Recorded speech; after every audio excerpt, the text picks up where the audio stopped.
नमस्कार, आप देख रहे हैं स्वराज एक्सप्रेस। मैं हूं आपके साथ बुशरा। बजरंग दल पर प्रतिबंध लगाने के कांग्रेस के वादे पर कर्नाटक में विवाद और ज्यादा बढ़ गया है। कांग्रेस और बीजेपी के बीच में इसको लेकर आरोप प्रत्यारोप और ज्यादा तेज हो गया है। इस पर एक रिपोर्ट देखिए और फिर इस पर विश्लेषण करेंगे। कर्नाटक से शुरू हुए बजरंग दल पर विवाद फिलहाल थमने का नाम नहीं ले रहा है। इस मामले में भले ही कांग्रेस बैकफुट पर हो, लेकिन दिग्गज नेता दिग्विजय सिंह इसे लेकर बेहद ही आक्रामक मुद्रा में है। वो लगातार बजरंग दल से जुड़े लोगों के आपराधिक मामले सामने लाकर सीधे प्रधानमंत्री नरेंद्र मोदी पर हमला कर रहे हैं। वहीं बुधवार को जबलपुर में कांग्रेस दफ्तर में बजरंग दल के कार्यकर्ताओं द्वारा की गई तोड़फोड़ का जिक्र करते हुए दिग्विजय सिंह ने कहा कि क्या ऐसे असामाजिक लोगों को बीजेपी संरक्षण देना चाहती है? ये संस्कार भगवान राम और बजरंग बली के भक्तों का तो हो नहीं सकता।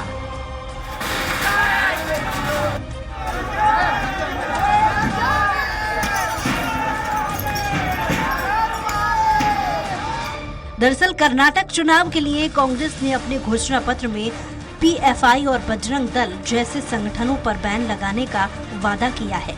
इसे मुद्दा बनाकर बीजेपी बेहद मुखर होकर कांग्रेस का विरोध करने लगी। यहाँ तक कि प्रधानमंत्री नरेंद्र मोदी भी कर्नाटक में अपनी रैलियों में बजरंग बली को ताले में बंद करने का आरोप कांग्रेस पर मढ़ने लगे, जिसके बाद कांग्रेस ने बीजेपी के प्रचार को काउंटर करने के लिए बजरंग दल से जुड़े लोगों के आपराधिक किस्सों को सामने लाना शुरू कर दिया है। वहीं मध्य प्रदेश के पूर्व मुख्यमंत्री और राज्यसभा सदस्य दिग्विजय सिंह ने फ्रंट पर रहते हुए बीजेपी और बजरंग दल के खिलाफ मोर्चा संभाला है। दिग्विजय सिंह बजरंग दल को समाज विरोधी बताते हुए लगातार ट्वीट कर रहे हैं। उनके निशाने पर सीधे प्रधानमंत्री हैं। दिग्विजय सिंह ने ये भी कहा है कि साल 2000 में एमपी का सीएम रहते उन्होंने सिमी और बजरंग दल दोनों को प्रतिबंधित करने के लिए प्रस्ताव केंद्र सरकार को भेजा था, लेकिन तत्कालीन केंद्र सरकार ने उसे स्वीकार नहीं किया। बजरंग के नाम पर किस पार्टी को चुनाव में कितना बल मिलेगा, ये तो कर्नाटक विधानसभा के नतीजे आने के बाद ही पता चलेगा। लेकिन आरोपों को गदा बीजेपी और कांग्रेस एक दूसरे पर जमकर चला रही। वैसे कर्नाटक के पूर्व मुख्यमंत्री वीरप्पा मोइली ने साफ कर दिया है कि कांग्रेस में बजरंग दल को बैन करने पर कोई चर्चा नहीं हुई है। मोइली के इस बयान को हिंदू वोटों की नाराजगी दूर करने की कोशिश के तौर पर देखा जा रहा है। ऐसे में देखने वाली बात ये होगी कि आने वाले वक्त में किस तरह का सियासी पारा देखने को मिलता है। सलमान खान, स्वराज एक्सप्रेस, भोपाल। तो कांग्रेस का यू टर्न देश में सियासत गर्म, जी हाँ, यही आज हमारा विषय है जिस पर हम लगातार विश्लेषण करने की कोशिश आज के इस खास कार्यक्रम में करेंगे। कुछ मेहमान हमारे साथ जुड़ गए हैं। मालवीय जी, राजू मालवीय जी हमारे साथ जुड़ेंगे, बीजेपी से प्रवक्ता। धर्मेंद्र शर्मा कांग्रेस से प्रवक्ता हमारे साथ जुड़ेंगे और आशीष दुबे जो कि वरिष्ठ पत्रकार हैं, उनसे भी आज इस पर चर्चा करेंगे। तो सबसे पहले आशीष जी आपके पास ही आऊंगी। जो राजनीतिक पारा मध्य प्रदेश में बढ़ चला है, इसकी एक बानगी हमने और दूसरे राज्यों में भी देखी है। अगर बात शुरुआत मध्य प्रदेश से की जाए और शुरुआत करते हुए और दूसरे राज्यों तक जाएं, तो कैसी स्थिति इस मामले से जुड़ी आप देखते हैं? देखिए, ये जो मामला कर्नाटक से शुरू हुआ है, कर्नाटक में जो घोषणा पत्र है जिसकी जो लाइनें हैं उसको लेकर ये पूरा जो वहाँ से जो मामला शुरू हुआ है वो सारे उसका देश भर में जो इसका असर देखा जा रहा है। मध्य प्रदेश में या कुछ और राज्यों में इस तरह की घटनाएं हुई है, लेकिन जहाँ पे कांग्रेस की सरकारें हैं, जो छत्तीसगढ़ है या राजस्थान है, वहाँ का एक दूसरे तरह का वहाँ का वातावरण समझ में आ रहा है। तो ये विरोध इसलिए भी है क्योंकि देखिए, बजरंग दल जो है भाजपा वैसे मूलतः विश्व हिंदू परिषद से जुड़ा संगठन है और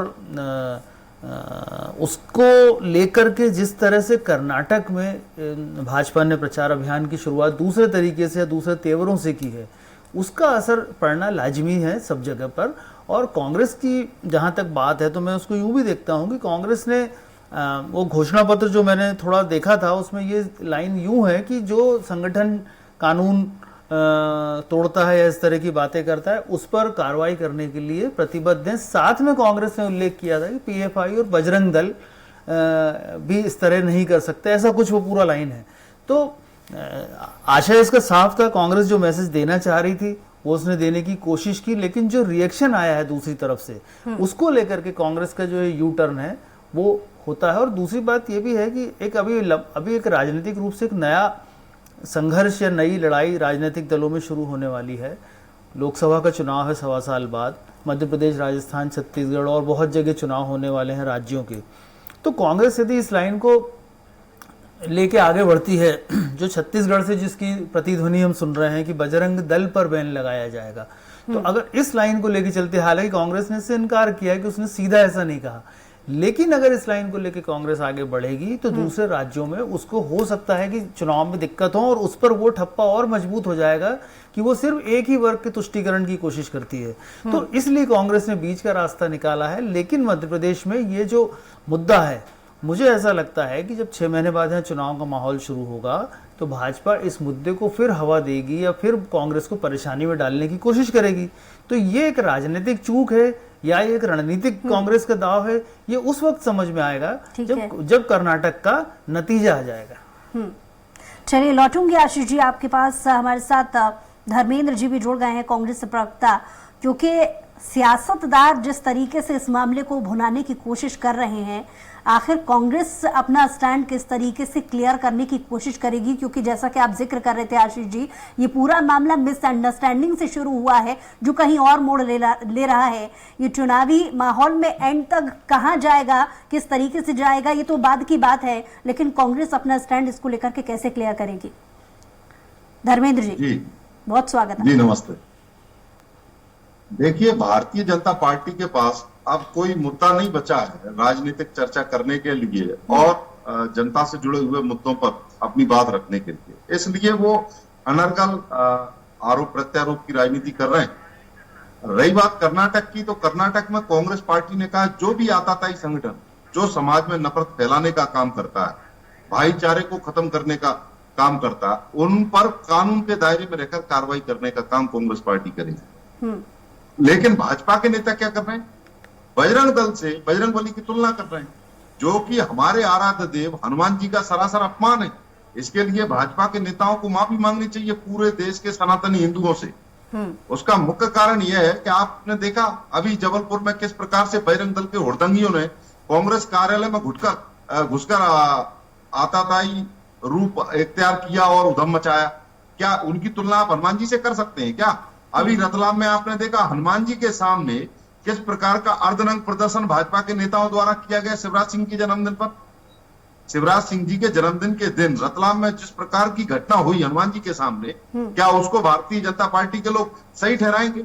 आप आज कोई व्यक्ति बजरंग भगवान के नाम पर अपना नाम रख ले और कोई बुरा कृत्य कर दे, किसी की हत्या कर दे या कोई दुराचार कर दे, तो क्या आप उसको भी भगवान से जोड़ेंगे? अरे ये भारतीय जनता पार्टी के लोग बताएं, अगर बजरंग दल के सच्चे हितैषी, बजरंग दल वाले लोग जो बजरंग बली के सच्चे अगर हितैषी और बजरंग बली को मानते हैं, हनुमान जी को मानते हैं, तो हमारे देश का एथलीट बजरंग पुनिया आज दिल्ली में जंतर मंतर पर बैठा है महिलाओं को यौन उत्पीड़न के खिलाफ न्याय दिलाने के लिए। वो महिलाएं लगातार न्याय मांगने के लिए सड़कों पर बैठी हैं, पर उनको न्याय नहीं मिल रहा। 6 दिन धरने के बाद सुप्रीम कोर्ट के दबाव के बाद एफआईआर होती है, लेकिन पॉक्सो एक्ट जैसी गंभीर धारा में एफआईआर होने के बाद भी उस व्यक्ति को आज तक अरेस्ट नहीं किया गया। ये महिला उत्पीड़न में मध्य प्रदेश लगातार नंबर 1। बेरोजगारी में मध्य प्रदेश की क्या हालत है? महंगाई लगातार बढ़ रही है, उस पर बोलने को तैयार नहीं है। लेकिन चूंकि इनको गाय बगाए कोई जनता के लिए काम ना करने के कारण उल्टे सीधे मुद्दे लेकर आकर जनता को धर्म के नाम पर बरगलाकर। बहुत समय मेरे ख्याल से हो गया है। राजू मालवीय जी बीजेपी से प्रवक्ता हमारे साथ जुड़ गए हैं, उनसे भी एक प्रतिक्रिया इस मामले से जुड़े लेने की हम कोशिश करेंगे। राजू मालवीय जी बहुत स्वागत है आपका। जी धन्यवाद। मेरी आवाज आ रही है आप तक? जी राजू जी आप सुन पा रही हैं हमें? मैं बिल्कुल सुन पा रही हूँ। राजू जी, जो बजरंग दल पर प्रतिबंध लगाने के कांग्रेस के वादे पर जो सियासी घटनाक्रम बना हुआ है, उस पर आपकी क्या प्रतिक्रिया है? ऐसा है कि कांग्रेस का जो स्वभाव है उसने उससे अलग कुछ भी नहीं किया। उसने अपने स्वभाव के ही अनुरूप किया है। और जिस तरह से बहुसंख्यक हिंदू समाज का अपमान करने का जो प्रयास किया है उसका उत्तर तो कर्नाटक के चुनाव में मिल जाएगा।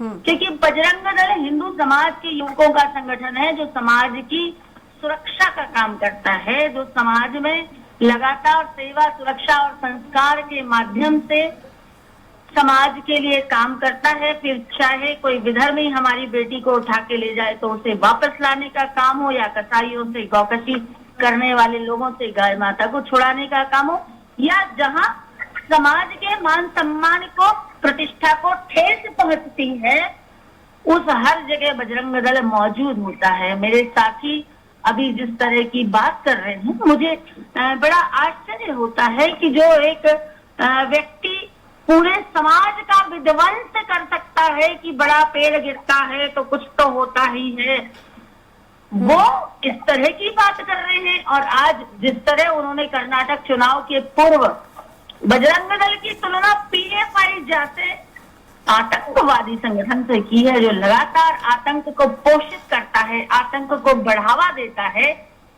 तो मुझे तो इनकी समझ पे भी तरस आता है। और कर्नाटक वो जगह है जहाँ किष्किंधा है, कर्नाटक वो जगह है जहाँ भगवान हनुमान जी महाराज के कर्तृत्व का बहुत बड़ा कर्म क्षेत्र है जी। कर्नाटक से आपने जो घोषणा की है वो वहाँ कर्नाटक की ही जनता आपको जवाब दे देगी।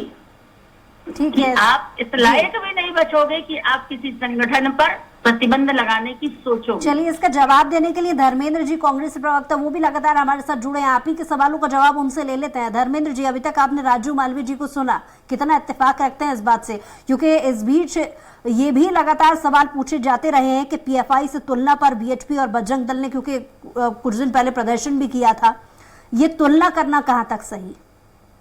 मैडम, एक अत्याचारी आताताई संगठन का नाम बजरंगबली से जोड़ रही है। ये कितना दुर्भाग्यपूर्ण है कि बजरंग दल के कई कार्यकर्ताओं के पास, मेरे पास अखबार की कटिंग रखी है, जिनमें कई कार्यकर्ताओं पर हत्या के मुकदमे दर्ज हैं, बलात्कार के मुकदमे दर्ज हुए हैं। कई कार्यकर्ताओं ने एक पुलिस इंस्पेक्टर को गोली मार दी।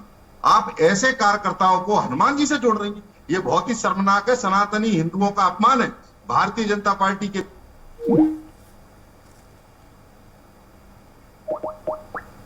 चलिए, धर्मेंद्र जी से दोबारा हम संपर्क करने की कोशिश करेंगे। राजू जी, आप लगातार इस बात को लेकर के जिक्र कर रही थी कि कांग्रेस की ये तुलना कहाँ तक सही है। मेरे ख्याल से आप और कुछ भी इसको लेकर के कहना चाह रही थी, बात पूरी कीजिए राजू जी, फिर मैं आशीष जी के पास वापस आऊंगी।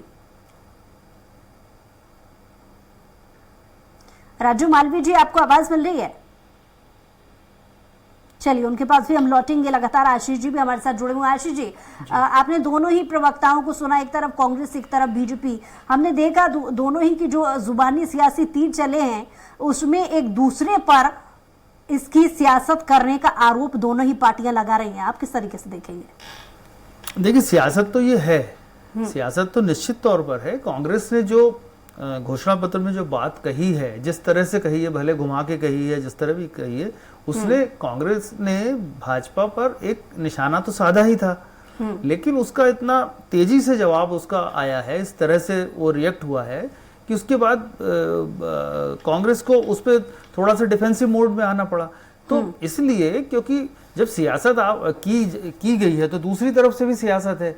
अब ये नाम और इन चीज़ों पर बड़ी सारी चीज़ें हो सकती हैं कि नाम उसका ये है तो उसका आचरण वैसा होना चाहिए, इन सब चीज़ों पर डिबेट की एक अलग वो हो सकती है, क्योंकि कई ऐसे नाम रोजमर्रा की जिंदगी में भी होते हैं लोगों के, जिसमें धर्म की ध्वनि होती है या वो किसी तरह से उससे वो होता है, तो उससे वैसी अपेक्षा की नहीं जा सकती। ये एक अलग संदर्भ में बात कह रहा हूँ। लेकिन जैसा कर्नाटक में हुआ है और कर्नाटक के जरिए जहाँ तक होगा, मैं उसके राजनीतिक तौर पे देख रहा हूँ कि जब सियासत पे इस तरह से मुद्दों को उठाया जाता है और ख़ास तौर पे कांग्रेस के द्वारा, तो कांग्रेस को इस मामले में ज़्यादा सावधानी रखनी चाहिए थी। उसको इस रिएक्शन का अंदाज़ा होना चाहिए था कि इस तरह का रिएक्शन होगा, और एक ऐसी बात, जो कई ऐसी पिछली बातें हैं इसी तरह की लेकर, धर्म को लेकर, जो कांग्रेस पर चस्पा है, तो वो एक नया मुद्दा जो है अभी कई सालों तक, कई चुनाव तक कांग्रेस का पीछा करेगा। तो ये सियासत में कांग्रेस को इस तरह से, अगर कांग्रेस के संदर्भ में बात हो रही है कि उसने यू टर्न लिया है, तो मैं कह रहा हूं कि कांग्रेस को इस मामले में पहले से सतर्क और सावधान होना चाहिए।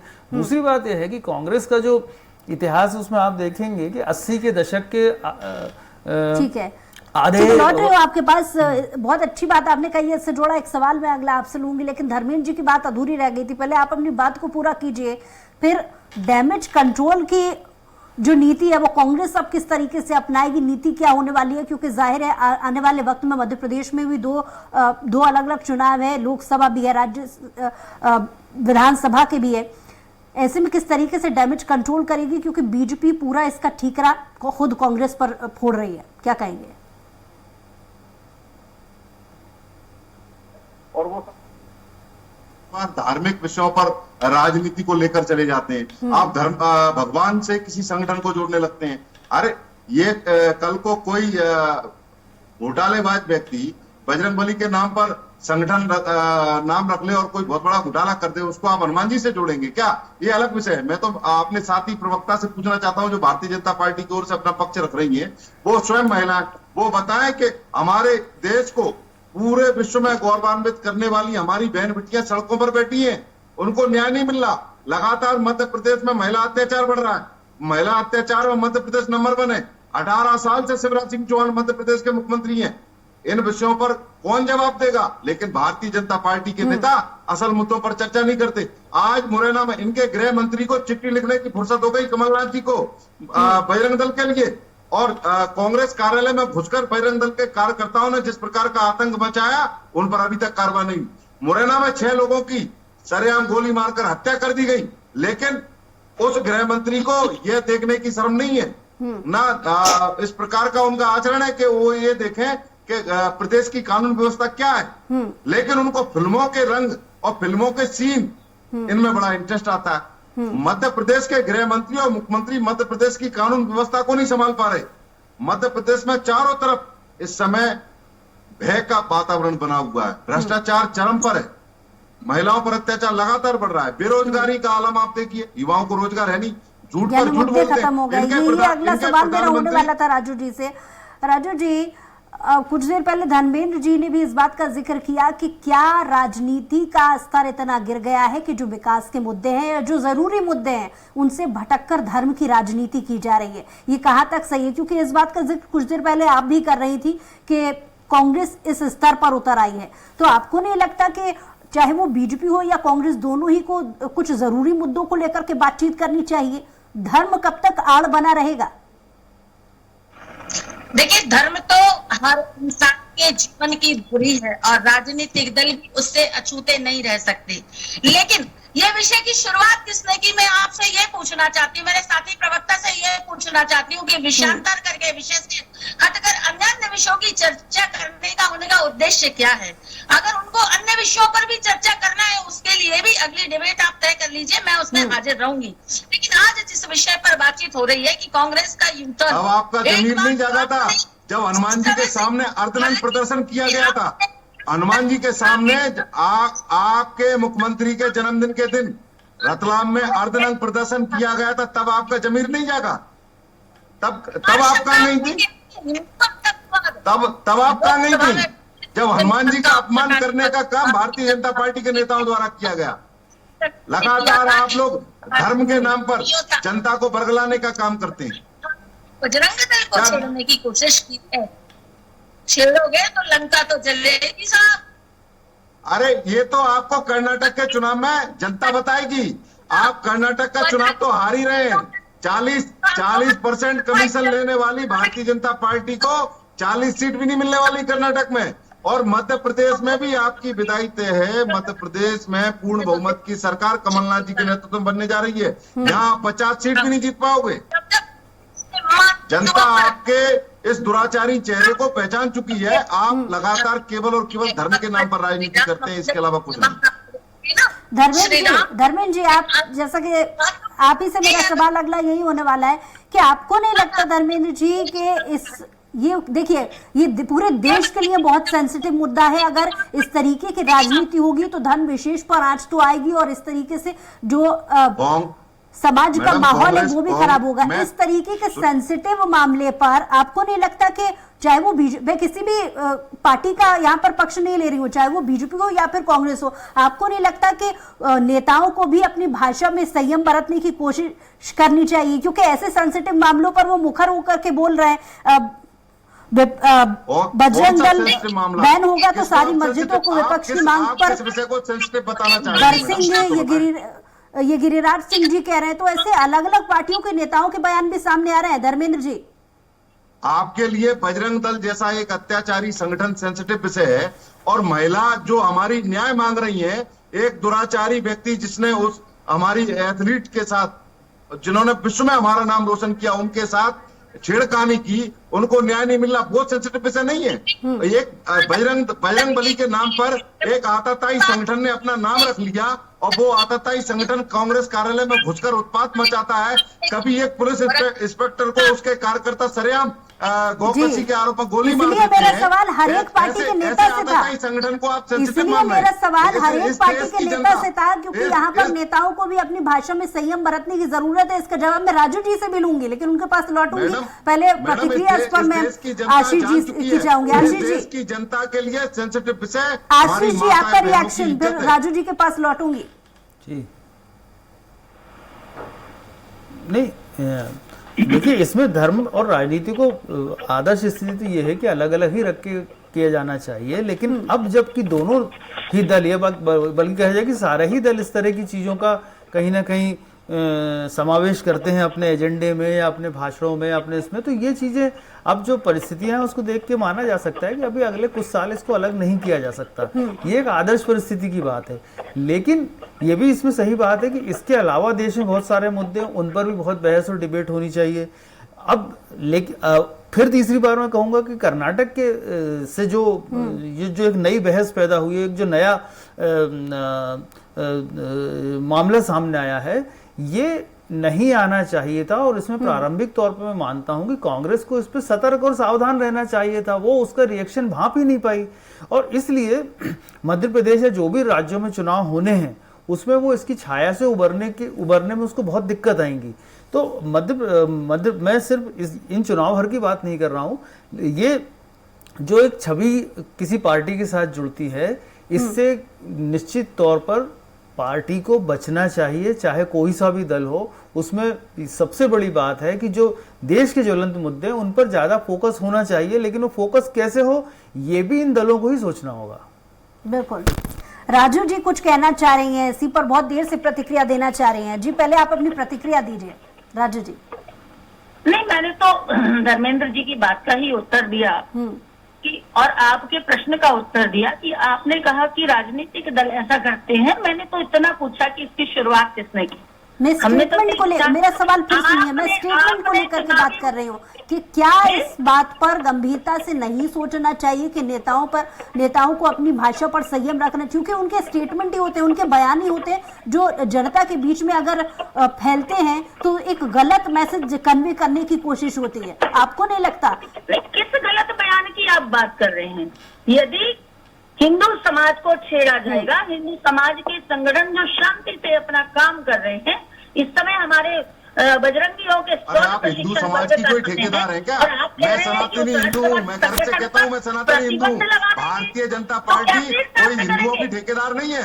अरे कब तक हिंदुओं के नाम पर राजनीति करेंगे? राम मंदिर के नाम पर आपने कितना चंदा डाल दिया, लेकिन मुझे वो कहावत याद आती है, सीता माता रो रही है भाजपा के काम से, सारा चंदा खा गए उनके पति के नाम से। मैं आप फिर अपनी चंदा बात- पार्टी है। हिंदू है, याद करिए पंडित जवाहरलाल आपने नेहरू जी केवल का और वो केवल सच्चा है। भगवान के नाम पर चंदा खाने का काम किया है और भ्रष्टाचार करने का काम किया है। क्या कारण है कि भारतीय जनता पार्टी के नेता उस ब्रजभूषण सिंह को बचाने का काम कर रहे हैं जिसने महिलाओं पर अत्याचार किया, और आप महिला हितैषी बनने की बात करते हैं। प्रधानमंत्री आप स्वयं महिला ने कांग्रेस में हिंदू समाज की जो बदतर स्थिति की थी, उस स्थिति को सम्मानजनक रूप में कि हाँ मैं गर्व से कहता हूँ मैं हिंदू हूँ, उसको इस मैं गर्व स्थिति से में कहता हूँ कोई मैं लेके सनातनी आया, हिंदू राम हूँ, जन्मभूमि लेकिन का अगर आप आंदोलन हिंदू लाया हैं तो आप और जवाब राम दें, क्या जन्मभूमि वो के आंदोलन बेटियां में कह रहे हमारे बजरंग देश की भाइयों बेटियां नहीं है, बहुत पूजनीय बड़ी भूमिका है। जिन पर और अत्याचार हो रहा है इसकी उनको पूरे न्याय इंडिया मिलना पर चाहिए, तो नहीं मिलना कांग्रेस चाहिए? ने स्टेप क्या उठाया, कारण है तो कि घोषणा भाजपा के पत्र में नेताओं पर कार्रवाई नहीं हो आतंकवादियों रही? के साथ तुलना वो करने की कोशिश एथलीट की है ना, जिन्होंने पूरे विश्व में उसका इस देश जवाब का नाम रोशन किया, राजनीतिक दल वो को बाद में ब्रजभूषण दे सिंह रही के है। खिलाफ संपूर्ण हिंदू लगातार यौन समाज शोषण की की शिकायत प्रतिक्रियाओं कर का रही तो है सामना कर लीजिए। और उनको न्याय नहीं मिल रहा। जहाँ तक तो हर घर से बजरंगी निकलेगा, कहाँ कहाँ बात अगर आप करोगे? हिंदू और हैं, आप बजरंग आप दल को अगर छेड़ा हिंदू है हैं तो तो लंका आपको तो इतना पता जलेगी, होना चाहिए तैयार हमारे रहिए लंका देश जलने में के लिए। नारी का स्थान पूजनीय है। मेरा एक सवाल का जवाब दीजिए, अगर आप हिंदू हैं तो आपके लिए वो बहन बेटियां जो सड़कों पर बैठी हैं न्याय मांगने के लिए, वो माताएं बहनें पूजनीय नहीं है? उनको भारतीय जनता पार्टी के नेता न्याय क्यों नहीं दिला रहे? ब्रजभूषण सिंह को अभी तक जेल में क्यों नहीं डाला? भागिए मत, सामना करिए, ब्रजभूषण सिंह को जेल में क्यों नहीं डाला? सामना करिए, सामना आप आपने धार्मिक छेड़ा चोला है, ओढ़कर तो असल छोड़ने मुद्दों वाले से तो नहीं हैं। असल मुद्दों से ध्यान और भटकाने का भारतीय काम मत जनता पार्टी करिए। को उत्तर देने की देश जरूरत की नहीं है, जनता समूचा हिंदू आपसे समाज आपको महंगाई, जवाब दे रहा है। बेरोजगारी, महिला हिंदू अत्याचार, को- भ्रष्टाचार, हिंदू को इनका हिसाब आतंकवादी मांग रही शब्द है। का सृजन करने आप इस वाली पर कोई जवाब दल दीजिए। है ना। ये वो दल है जब जरूरत पड़ती है तो जनेऊ पहन लेते हैं, जरूरत पड़ती है तो मंदिर चले जाते हैं, जरूरत अरे पड़ती है धर्म तो के करना ठेकेदार पड़ता है। और आशीष कौन जी, होते हैं? चलिए लौट रही हूँ मैं आप दोनों के पास। आशीष जी से कमेंट लेते हैं। हिंदू माता पिता, क्रिश्चियन और आशीष मुस्लिम जी, माता पिता बजरंग दल के मुद्दे को बीजेपी तो जवाब दे दो। ने अपना मास्टर स्ट्रोक बनाया, तो इसका असर आप किस तरीके से होता हुआ देख सकते हैं?